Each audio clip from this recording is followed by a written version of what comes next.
জানাচ্ছি আন্তর্জাতিক অঙ্গনের আলোচিত খবর। যুক্তরাষ্ট্র প্রেসিডেন্ট ডোনাল্ড ট্রাম্প সম্প্রতি এক বিস্ময়কর মন্তব্য করে আবারও আলোচনায় এসেছেন। তিনি বলেছেন, প্রেসিডেন্সি একটি বিপজ্জনক পেশা। এমনকি ইঙ্গিতও দিয়েছেন, আগে জানলে হয়তো তিনি নির্বাচনে অংশ নিতেন না। কিন্তু হঠাৎ কেন এই মন্তব্য? কেন এমন আফসোসের সুর ট্রাম্পের কণ্ঠে? সম্প্রতি ওয়াশিংটনে এক অনুষ্ঠানে নিরাপত্তা ভাঙার চেষ্টা এবং গুলির ঘটনা ঘটে। ওই ঘটনাকে কেন্দ্র করে নিজের অভিজ্ঞতা তুলে ধরেন ট্রাম্প।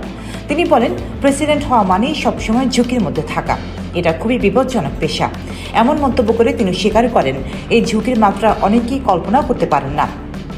শুধু তাই নয়, তিনি আরও বলেন, যদি আগে জানতাম তাহলে প্রেসিডেন্ট এতটা ঝুঁকিপূর্ণ, তাহলে হয়তো তিনি নির্বাচনের প্রতিদ্বন্দ্বিতা।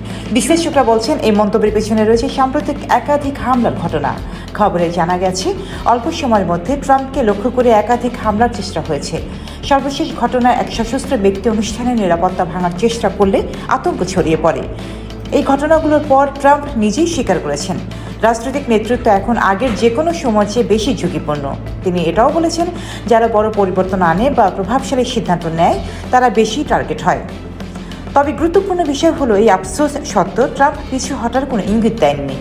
বরং তিনি স্পষ্ট করে বলেছেন, এসব হামলা তাকে তার সিদ্ধান্ত থেকে বিরত করতে পারবে না।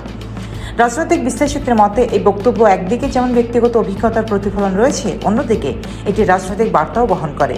তিনি বোঝাতে চাইছেন, ক্ষমতার সঙ্গে ঝুঁকি অবিচ্ছেদ্য। অন্যদিকে সমালোচকরা বলছেন, এই ধরনের মন্তব্য জনমনে সহানুভূতি তৈরির কৌশল হতে পারে। সব মিলিয়ে প্রশ্ন একটাই, প্রেসিডেন্ট হওয়া কি সত্যি বিশ্বের সবচেয়ে বিপজ্জনক পেশাগুলোর একটি, নাকি এটি রাজনৈতিক বাস্তবতার অংশ, যেখানে ক্ষমতা মানেই ঝুঁকি?